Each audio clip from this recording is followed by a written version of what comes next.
అయితే ఎగిరి గంతేసే వార్త.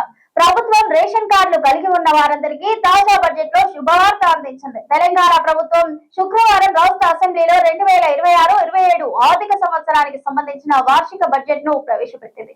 ఈ బడ్జెట్ లో తెలంగాణ ప్రజలకు తీపి కబురు అందించింది. తెలంగాణలో మీకు రేషన్ కార్డు ఉందా? అయితే ఎగిరి గంతేసే వార్త. ప్రభుత్వం రేషన్ కార్డులు కలిగి ఉన్న వారందరికీ తాజా బడ్జెట్ లో శుభవార్త అందించింది.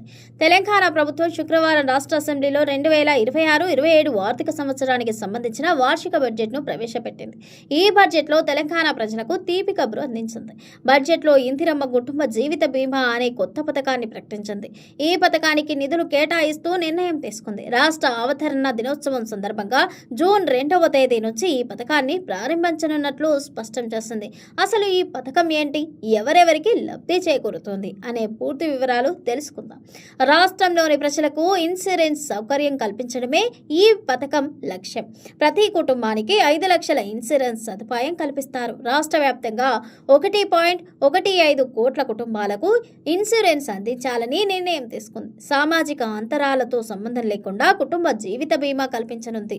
తెలంగాణ వ్యక్తి అయి ఉండాలి, తెలంగాణలో రేషన్ కార్డు కలిగి ఉండాలి. రేషన్ కార్డు కలిగి ఉన్న ప్రతి ఒక్కరికి ఈ పథకం వర్తిస్తోంది. రేషన్ కార్డు ఉన్న కుటుంబాలకు జీవిత బీమా సౌకర్యం కల్పిస్తారు. తెలంగాణ సీఎం రేవంత్ రెడ్డి మీడియా సమావేశంలో ఈ ప్రకటన చేశారు. తెలంగాణలో పుట్టడం, జీవించడం ఒక వరంగా భావించేలా తమ ప్రభుత్వం పనిచేస్తోందని తెలిపారు. సామాన్యుల జీవితానికి భద్రత కల్పించాలనే ఉద్దేశంతో ఈ పథకం తెచ్చినట్లు స్పష్టం చేశారు. కుటుంబంలో సంపాదించే వ్యక్తి మరణిస్తే కుటుంబానికి 5 లక్షల సాయం అందుతోంది. నేరుగా నామినీ బ్యాంక్ అకౌంట్లో ఇవి జమ అవుతాయి. కుటుంబ పెద్ద చనిపోతే ఆ కుటుంబం మొత్తం ఆర్థిక కష్టాలను ఎదుర్కోవాల్సి ఉంటుంది.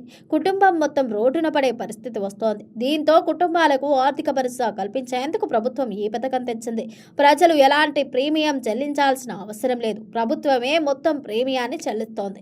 దీనివల్ల ప్రజలపై ఎలాంటి భారం పడదు. బడ్జెట్లో ఈ పథకానికి నిధులు కేటాయించడంతో అమలు చేసేందుకు రంగం సిద్ధమైంది. ప్రైవేట్ ఇన్సూరెన్స్ కంపెనీలో జీవిత బీమా పాలసీ తీసుకోవాలంటే ప్రీమియం చెల్లించాలి. కానీ ప్రభుత్వమే ఉచితంగా ఈ సౌకర్యం కల్పించడం మంచి విషయంగా చెప్పొచ్చు.